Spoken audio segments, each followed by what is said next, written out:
and welcome back to my channel. This is exciting. The vlogs start to get very Disney heavy from this point on.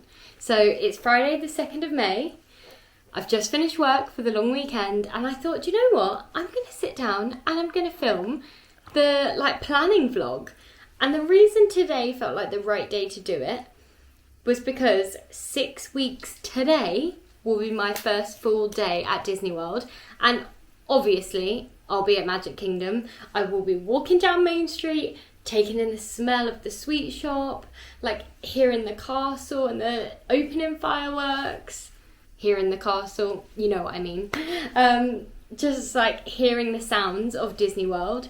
I actually can't believe we're going again. When I went for my honeymoon, it felt like a once in a lifetime holiday. Being able to go again is just mad to me. I think I've got the bug though now, that's the problem. So, enough of you said on my Instagram, which I absolutely love, that you would sit down and you would want to hear a vlog all about my Disney World planning process, how we pick our hotel. The cost, I think, is probably quite important. I know a lot of you could just price it up, but I'm going to talk to you about what we did, how we make it sort of affordable for ourselves and why we make the choices that we make.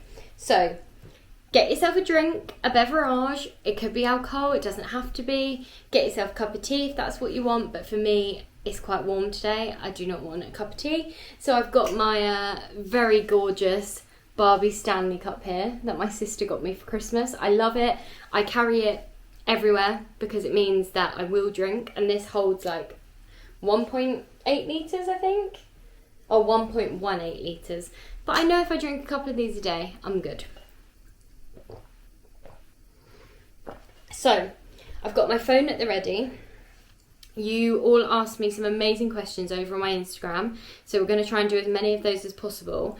But it's possibly worth me just setting the scene and giving you a little bit of context before we do that. So, the context is, we went to Disney World last in December 2023 for our honeymoon. We obviously had a very different budget for that. And if I could redo that again every year, of course I would. But don't get me wrong, we do not have the funds for that, okay? So, we did Coronado Springs for our honeymoon, 2 weeks on Disney property, in the tower, absolutely magical. I think we did a sit-down meal almost every day of our honeymoon. There were a couple of days James was ill, so we cancelled. When I say ill, bedridden ill, to the point that I actually went out into the parks on my own a couple of days because he just needed to sleep it off, stay hydrated and recover. So yeah, we did that. Sorry if you can hear the dogs down here as well. They're moving about and mingling.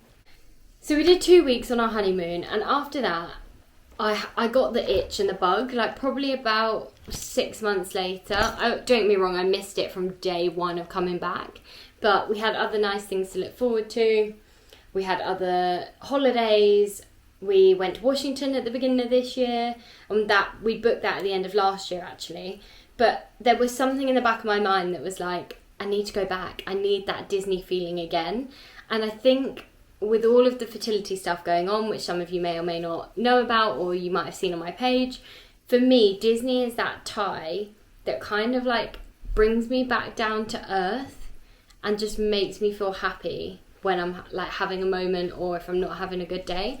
And that's the magic of Disney, right? Is that it kind of makes you feel like a kid again. So we booked Disney World for this year. We would have loved to do 10 nights. For us, 10-night holidays is kind of the perfect sweet spot. I think a week never feels quite enough off of work. 2 weeks on honeymoon we loved. Maybe if we'd have done different things, not just Disney, we probably could have been away for 2 weeks, but it just felt quite a long time for us, and we like to have a couple of different things to do throughout the year, so using 2 weeks of holiday all at once, that's quite a lot. So 10 nights is the sweet spot. We priced up 10 nights at Disney World and nothing was fitting the budget for this year, so we ended up I don't know if it was a compromise as such, but we ended up going for 8 nights in the end. That's what we booked, I think. We'll work that out in a bit, but I'm pretty sure. Is it 8 nights? Now I'm doubting myself. So we booked for June the 12th to the 20th, and we land on the 21st because it's an overnight flight. So that is 1, 2, 3, 4, 5, 6, 7, 8 nights. And we'll talk about the costs in a bit, but that's sort of setting the scenes. We've booked Disney World. We're going back this year. We're staying on property and we're doing 8 nights. So I guess we could get into it now. So first things first, let me get all of your lovely, lovely questions up from Instagram. And we're going to make this as interactive as possible. I'm going to make sure that I put bits on the screen for you, just so you can really like visualize how I plan, how I do Disney, and it's almost probably like a little insight into my brain, because I'm a very visual person and I do like planning, I do like organising. So yeah, this could be a good thing or a bad thing now, giving away all of my like tips and tricks and an insight into just the cogs in my brain whirring away. Okay, let's get into it with your questions. I will put questions on the screen as I go. I will also put pictures on the screen if there's anything that I can to kind of show you as much detail as possible. But the very first question is from the Sanders fam on Instagram. Hey, thank you. Whereabouts are you staying this time? So for our honeymoon, we stayed at Coronado Springs. That set the baseline, right? Like if you've been there, if you've visited it, you know it's stunning. It's like classy adult vibes with touches of Disney. The budget did not stretch for that this time. So we scanned through, we weighed out pros and cons of various different hotels, we watched loads of vlogs, and we settled on a value resort, which still gives us a really good base, gives us, in my eyes, a couple of little treats that we haven't experienced before. And it was a compromise, right? Because it fits the budget, but it means I still get to go to Disney World. So we're actually staying at Pop Century. Now, there will be some pictures appearing here of various different bits as I go, like I said, but we booked Pop Century because you get the Skyliner. Like, that's cool, isn't it? Having the Skyliner at your resort. I love the Skyliner as a transport method, like it just feels magical. Like pulling into Epcot, right at the back of France, right by Ratatouille, which is obviously everybody's go-to, like rope drop, well that and I guess Guardians now, because I don't think that's on a virtual queue. And Frozen, but again, like if that's one that's on your list, you're super close to it. Hollywood Studios, pulling up in front of Hollywood Studios, like in the Skyliner, again, love it. You're a little bit closer than the buses. And just the other resorts on the Skyliner are resorts that we love to visit. So we loved Riviera when we went to Topolino's character breakfast there. We loved the vibes at Caribbean Beach, like walking around the beach bit. I just think it's a really nice treat to have, and it means we still get the extra half an hour in the morning for rides. So yeah, we settled on Pop Century. We'll get into the details a bit more, I'm sure, in a bit, but the rooms are clean, they're pretty modern, I think. Don't get me wrong, they're not going to be as fancy as Coronado, but from what we've seen on so many people's vlogs, they're a really good base. You get that like retro, I feel like I've seen it in so many people's vlogs now, the retro like 3 images above the bed.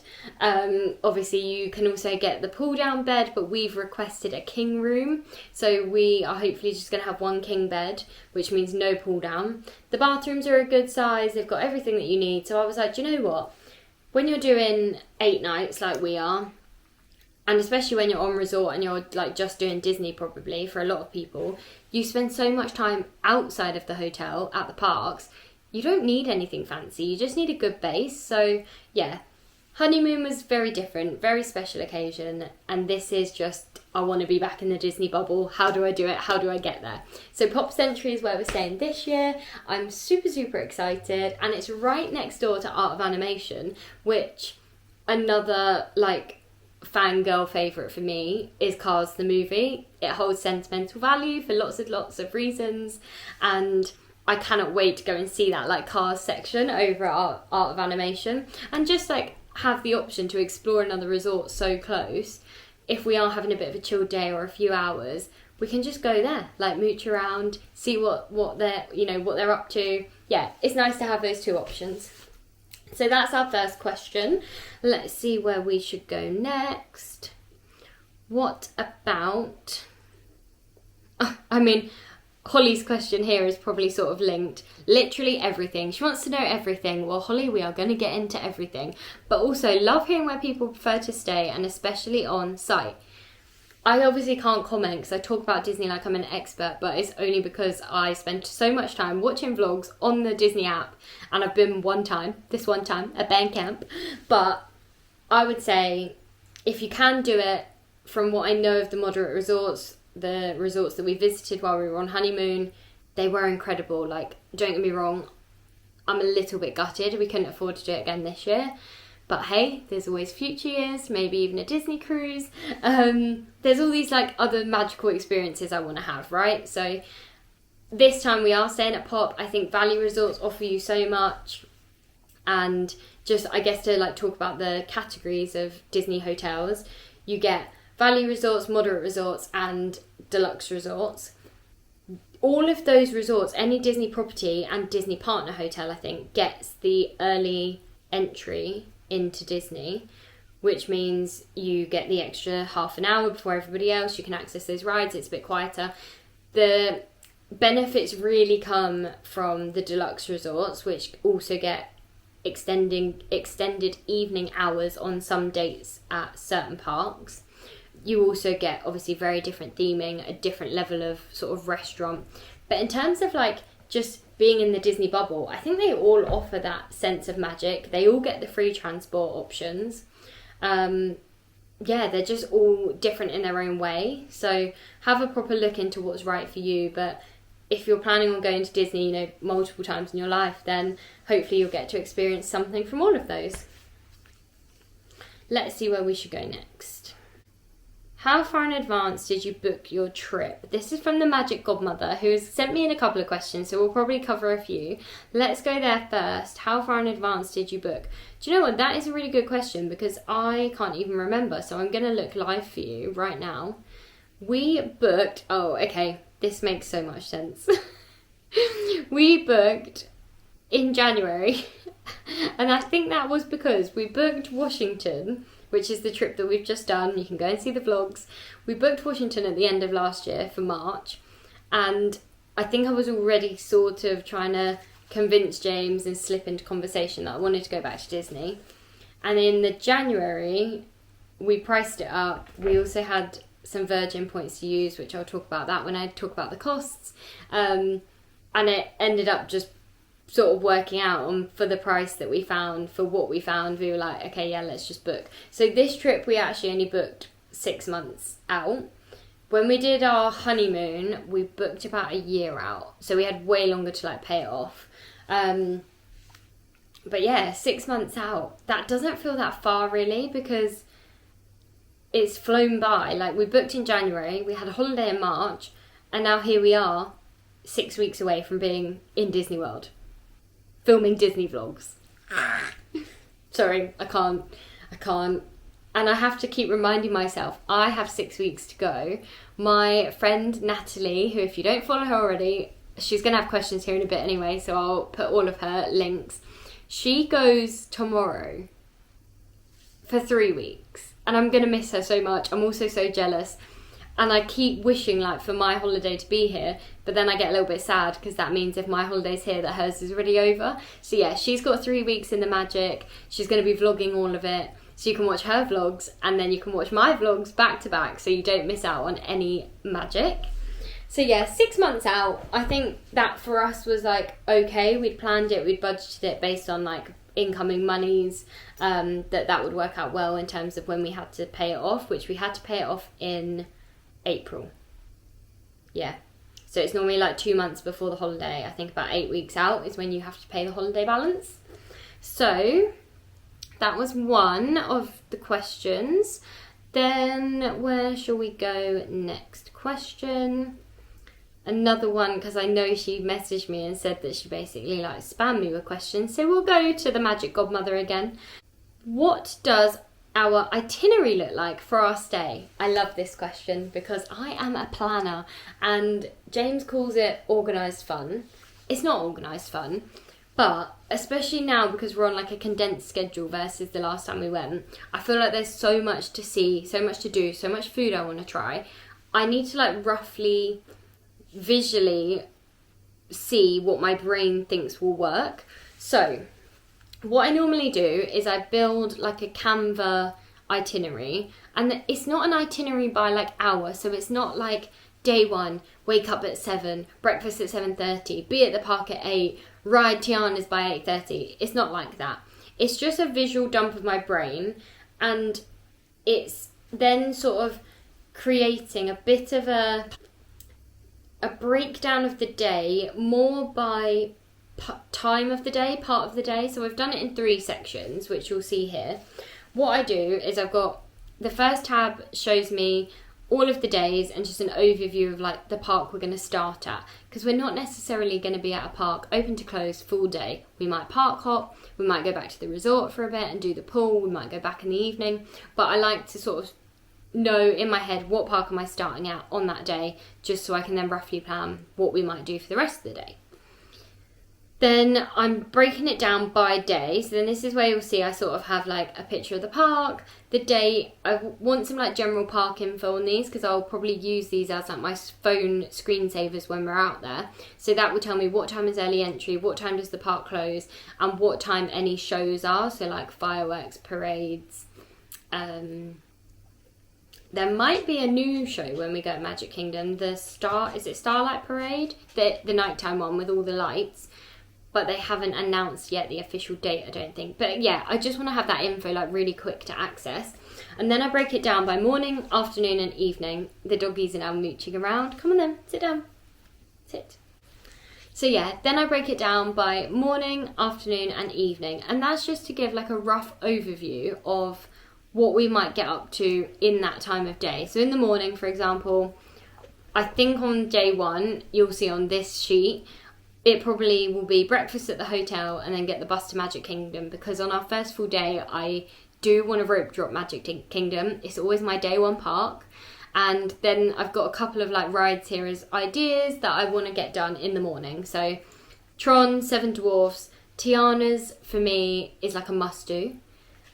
And I've got like a bit of a plan of how I envision our first day, purely because I never got to do Splash Mountain on our honeymoon, so I have no idea what like that ride journey even entails.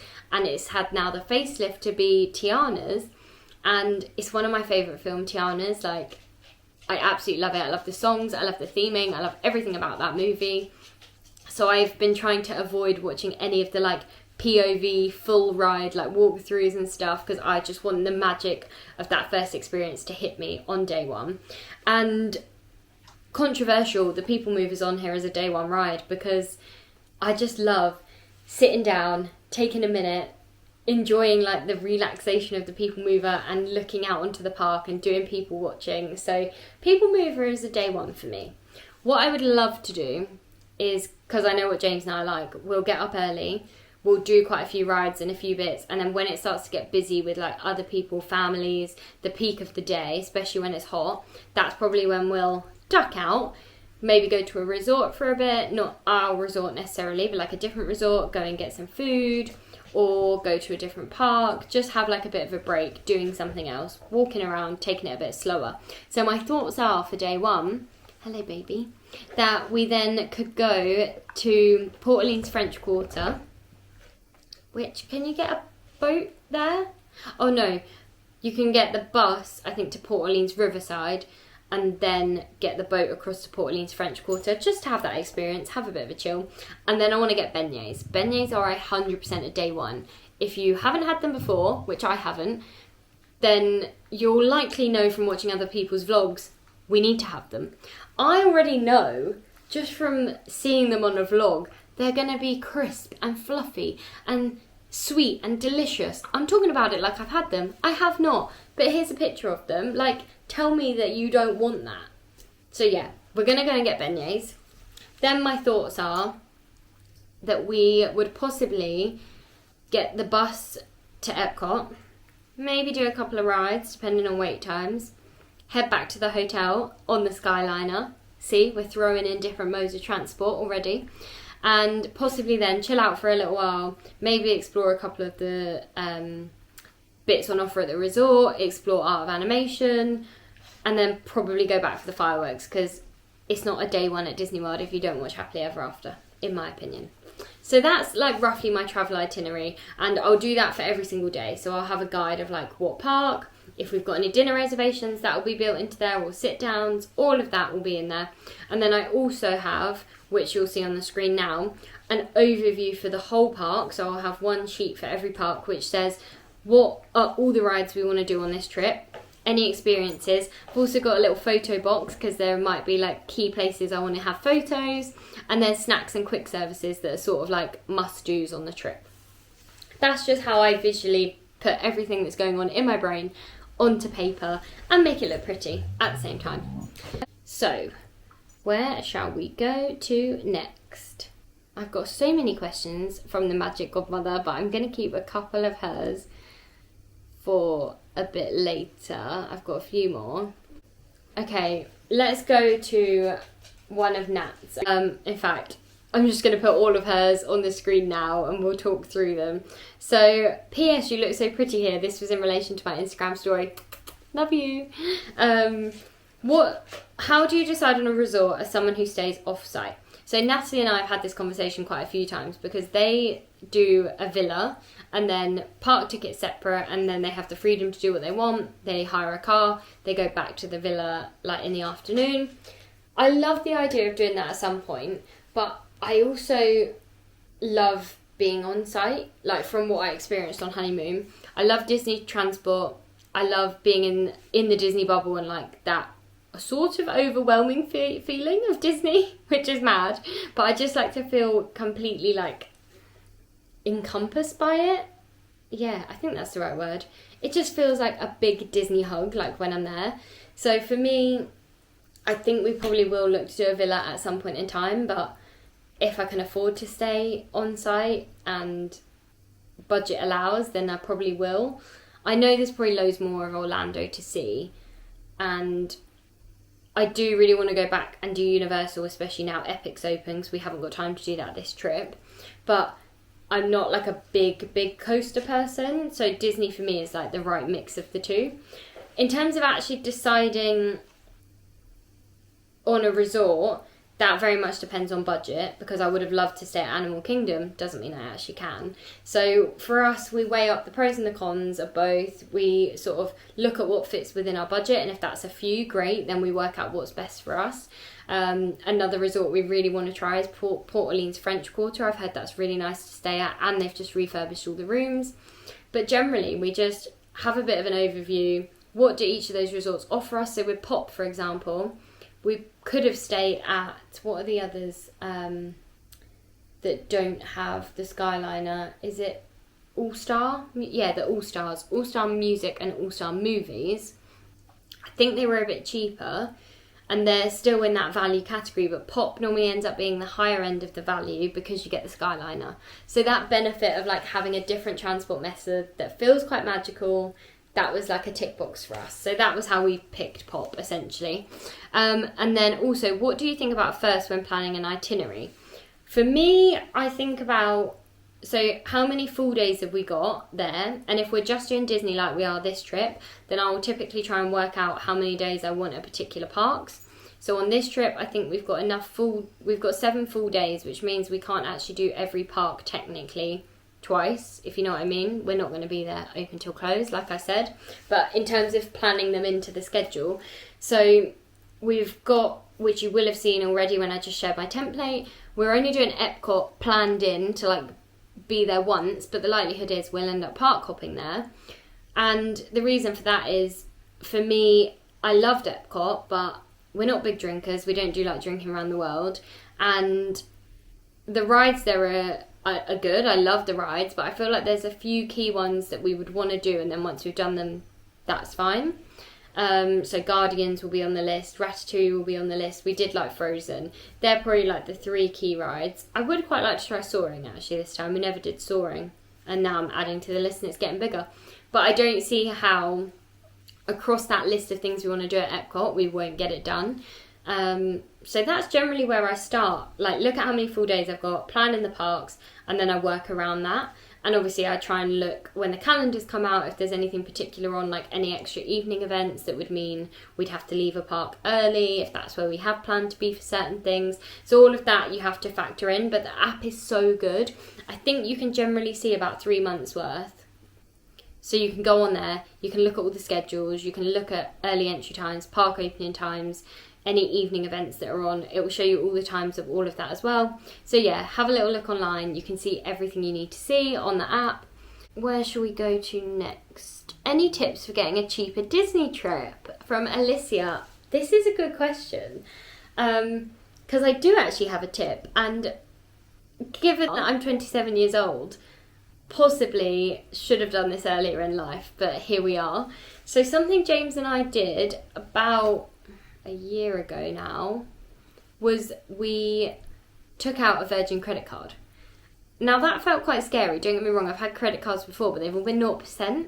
James came home one day from work and was like, oh, someone at work has a Virgin credit card and it has an annual fee, you pay for it, but you build up points. And given that we quite like to go to the USA, the Caribbean, all the places Virgin fly, it kind of made sense.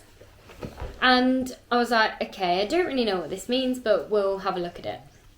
So we ended up getting this credit card, and I already had some Virgin points on my Virgin account because of our honeymoon that I wasn't really aware of. And the way it works with Virgin, it's not 0%, so you do have to pay it back every month.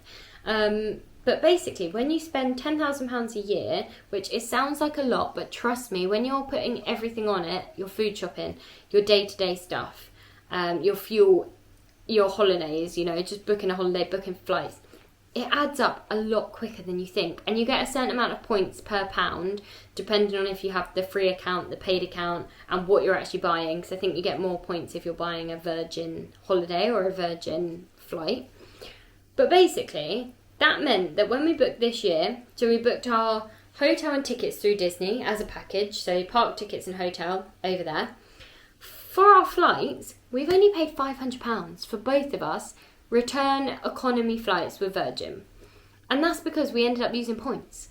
So we built up enough points on our Virgin credit card to get the flights, and then what you're actually paying in the money that we paid is the tax on the flight. So it's like every flight has a tax, which is to do with the airline or the airport. Basically, there's tax to pay, but that's all you pay on the seat. So you're not actually paying like the fare cost, you're paying the tax. So £500 for two people is a bargain, in my opinion. We might still look at the airport at a cheeky little upgrade, but that's one of the ways that we make it a little bit cheaper.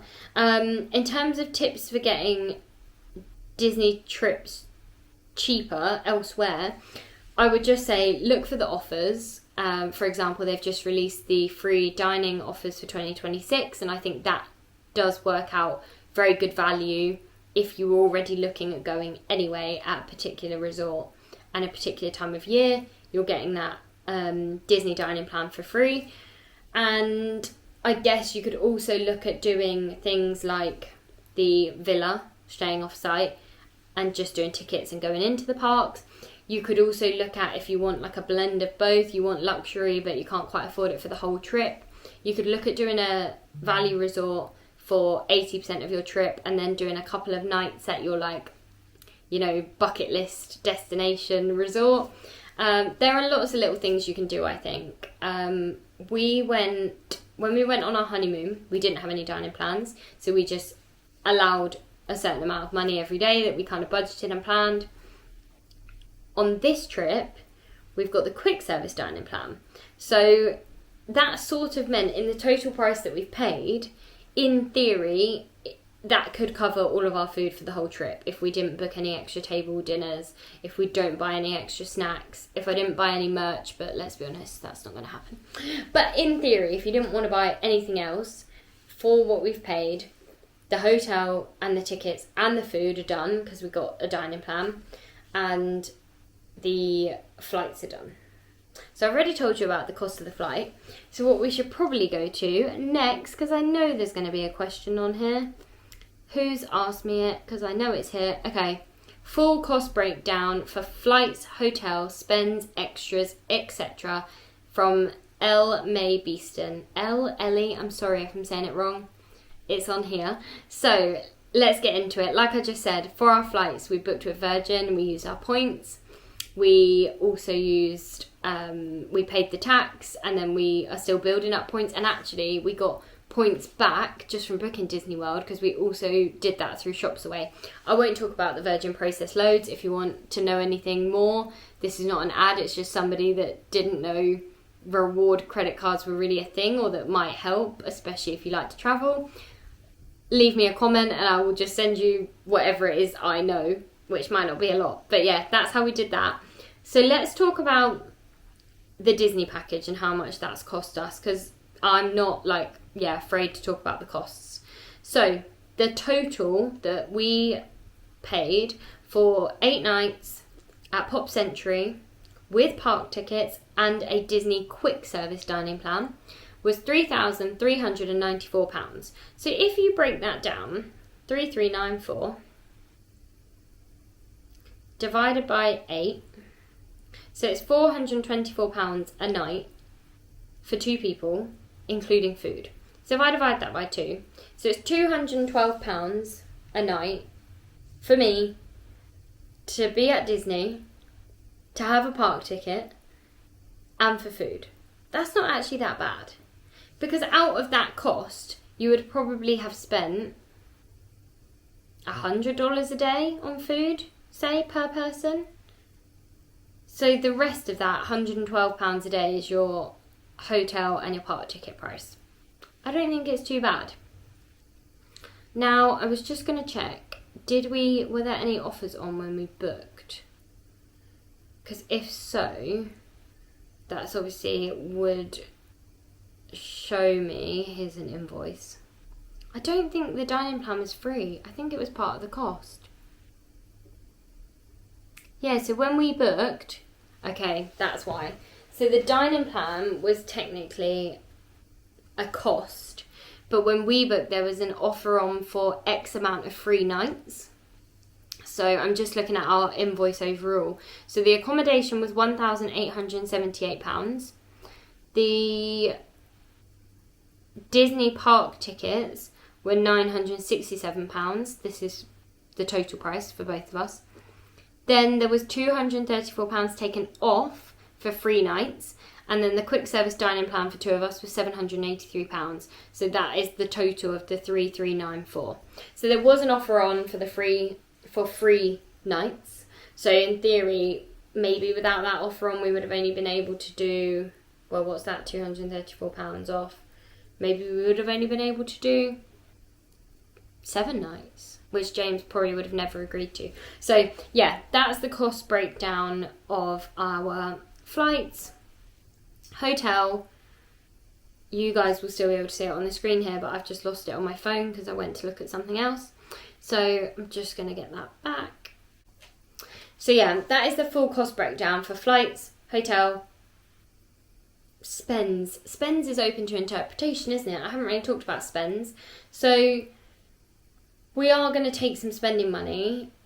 We haven't really budgeted an amount this time. We've just been saving and putting some money aside. I think...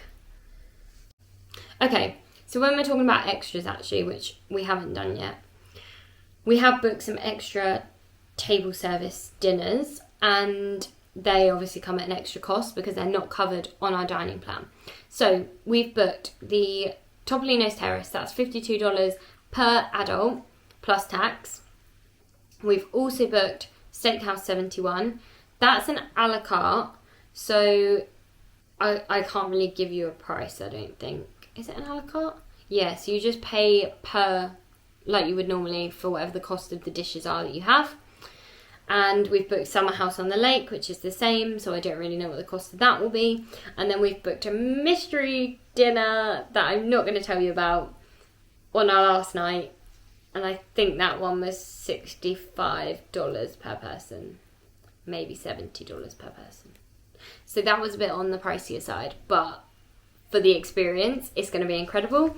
If you want to know what it is and you want to see it, you're going to have to wait till the vlogs are out. Sorry about that. So I think that covers that question. Other questions. I just love that we're just sat here having a little catch up about Disney, guys. Like, tell me what your Disney plans are this year. How do you plan? What table service dinners are you doing? Because the fact that I'm sitting here talking about my holiday hopefully means you're either watching this because you're thinking about booking Disney, and if you are, let me know what you're thinking of planning, or you've already booked Disney and you just want to know what I'm up to and have a nosy, and that's fine. I still want to know everything. And if you aren't booking Disney yet, or you're thinking about it, hopefully this has convinced you. But we've still got a few more questions to go. So, we have also got in here, am I planning the trip to the last detail type or go with the flow? That's from Roxy Roo. Hopefully my templates answered that. I don't think it's like to the hour, like I said, it was super detailed. It's a mix. It's like a brain dump of everything I want to do, but I do want that to be open to interpretation. Of course it's go with the flow, like I just want to have fun, but there are things at Disney that require some planning, and if you want to get certain things done, you have to plan. So yeah, I think that answers that question. Any bucket list moments being ticked off this trip? The dinner on the last night, I think, is a bucket list one, and it's actually one that James found, and I'm not going to tell you, so I'm sorry, you're just going to have to wait until the vlog. It's on our last night, it's going to be magical. Yeah, I'm not telling you though, I'm not giving it away. So, is there anything you booked on a previous trip that you wouldn't bother with this trip? I like this question, Collections with Cece, because there is. So like I said, we did a lot of table service on our honeymoon, and we did quite a lot of character meals. So, the ones we wouldn't do again, and this is just personal preference, Cinderella's Royal Table, not for us. Hello baby. James is not a fan of the characters that are like actual people that talk. I think as grown-ups, because we don't have kids right now, we just find it a little bit harder to interact with them. Don't get me wrong, I loved meeting all the princesses, and I probably still would in a slightly more natural environment, or like at a character meet where you queue and just have a couple of pictures. But at breakfast it was quite full on because every single one comes and meets you while you're eating. That just wasn't for us. Crystal Palace, James would say he wouldn't do again, even though he loves Winnie the Pooh and Eeyore, just because we've done it once now and he didn't think the food was that great. I would do Crystal Palace again. So that's a difference of opinion on our side. Any others that we did that we wouldn't do again? We did Space 220. James wasn't feeling very well on that day, so again, I don't think his thoughts on it are fully sort of how they would have been if he was feeling 100%. However, as much as it was really, really cool, I don't know if I would do it again either, just because there's so much more I want to do, and we've done it now, done it once. We also did California Grill. That was incredible. That was absolutely incredible. That is in the Contemporary. It's sort of like at the top, rooftop. And if you can get a table at the firework time, then they play the music in the restaurant. You can see the fireworks out the window, and they also have like a terrace bit. You can actually go outside and watch them. That was magical, absolutely magical for a final honeymoon dinner. We didn't even plan it on our honeymoon. We basically were meant to be doing a different meal that day, cancelled it, decided we wanted to do something for dinner instead, asked on the web chat on the app, on like live chat, what reservations they had, and they said, oh, we have California Grill, if that's okay with you, it's X price. Can't remember how much it was, but if I do remember, I'll put it on the screen when I find it. And I'll also put a picture of our experience here at California Grill. Or a video. If I can work out how to do a video on a video, I'm going to do that. But would I do it again? Probably not. At least not this trip, because we'd done it a year and a half ago. Maybe I'll do it again in a few years' time, but I don't feel the need to do that again. Okay, next. Oh, unfortunately someone's asked me a question about the best snack at DLP besides the pizza or croque monsieur. This is a Walt Disney World planning video. I actually haven't been to Disneyland Paris. However, I'll put your question on the screen here really quickly. This is Wizarding Creations, and if anybody knows and can reply back in the comments, then let's also help out another Disney girl. So she wants to know the best savoury snacks at DLP besides the pizza and the croque monsieur. So that's that. What is your must-do list when you go? I think the itinerary says it for you, to be honest. So I'm going to build that as I go, by park, by photos, by food. But a 100% must do this trip. Tiana's, beignets, all of the shows. We actually never saw the show at Hollywood Studios. Luna, sit down. The dog's getting involved as well, guys, okay? We never saw the show at Hollywood Studios that goes down Sunset Boulevard or down that main street with all of the projections. I can't remember what it's called. So I really, really want to see that this time. I'm still going through these questions. Lindsay's magical memories. Do you book through Disney or do you use a travel agent? Apologies, I could have done that one first, but I think I've answered your question. So for us, we just booked direct, and that's because the offers that were on at the time made sense. The price seemed to make sense. But I have spoken to some lovely Disney travel agents through Instagram, and I think travel agents have their added value for you if that's what makes sense, especially if you've got a family, children, or you just don't like to do all the planning bit and you want help with that, because Disney can be quite overwhelming, especially with lightning lanes and having to book reservations in advance, like all of that stuff. So if you wanted like that benefit of having the added help, then I think travel agents are 100% the way to go. And in fact, I'm going to put a comment on the screen now from Disney Travel and Beyond.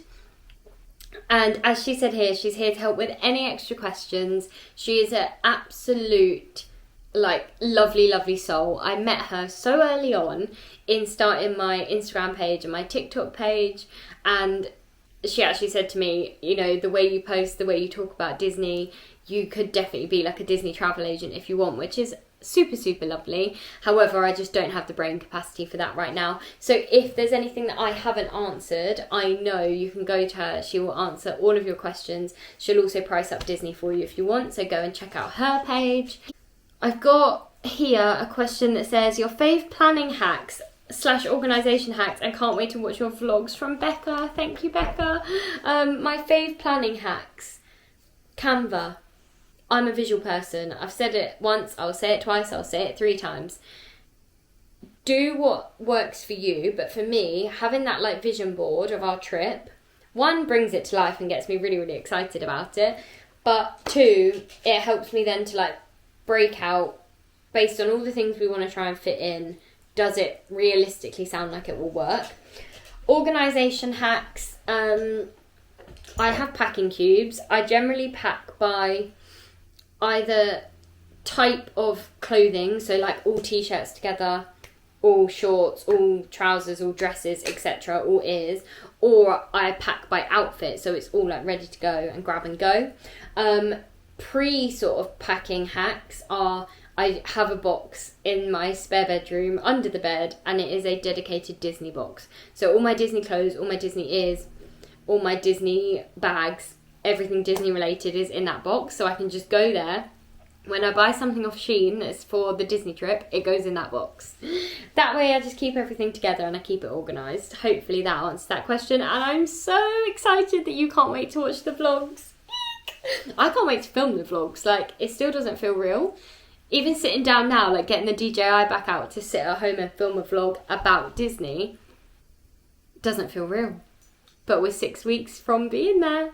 So yeah, you can all count down with me. Let me know your countdowns. Like I said, I just can't. And I really, really hope that you will come on the magic with me. I'm so excited to share Disney through my eyes, through my husband's eyes. Like I said, it's our little bubble and safe space away from the day-to-day fertility stuff.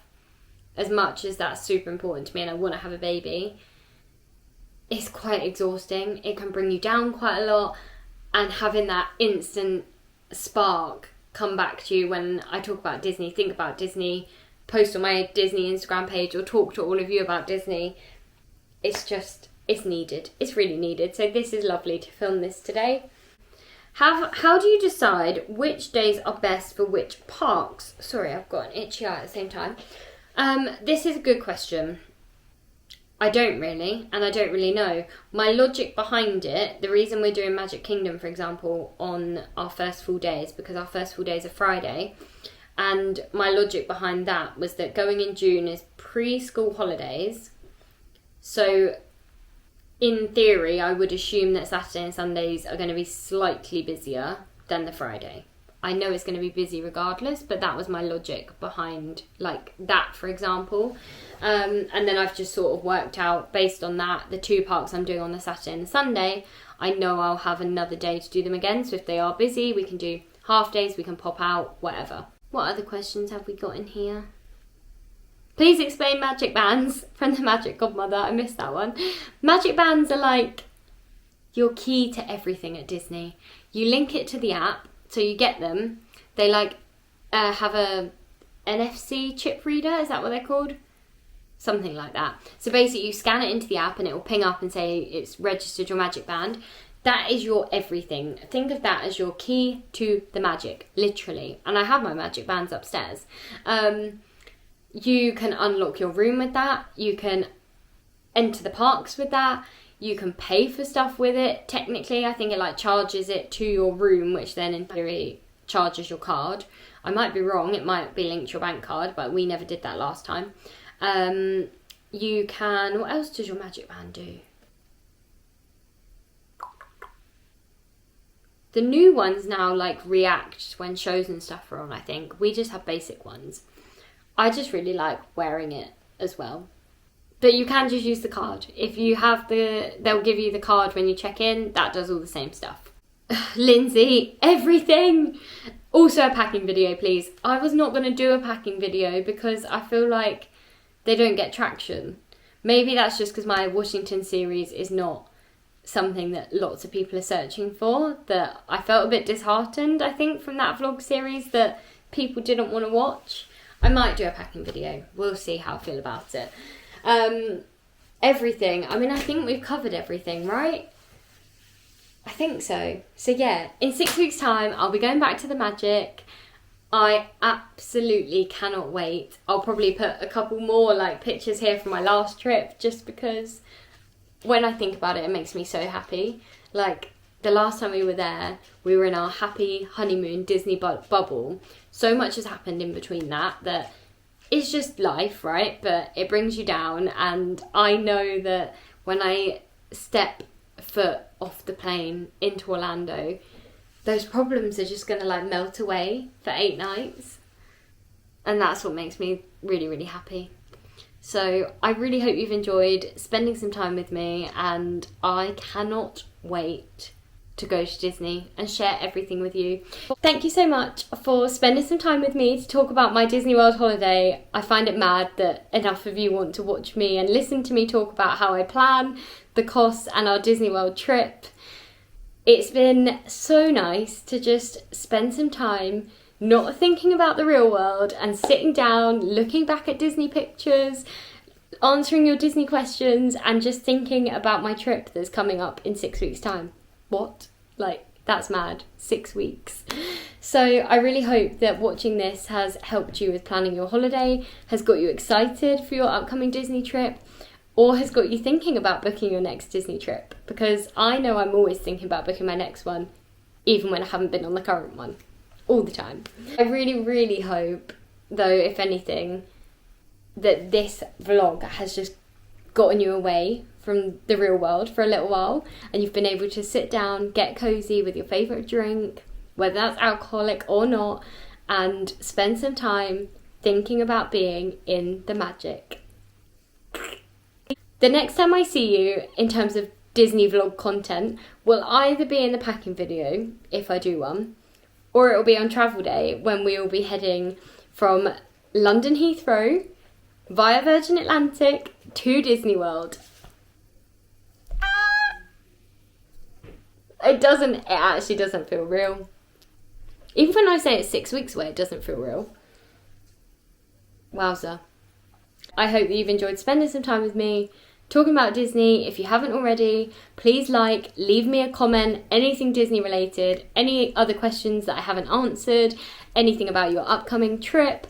And don't forget to subscribe so that you don't miss out on our Walt Disney World vlog trip coming to you this summer.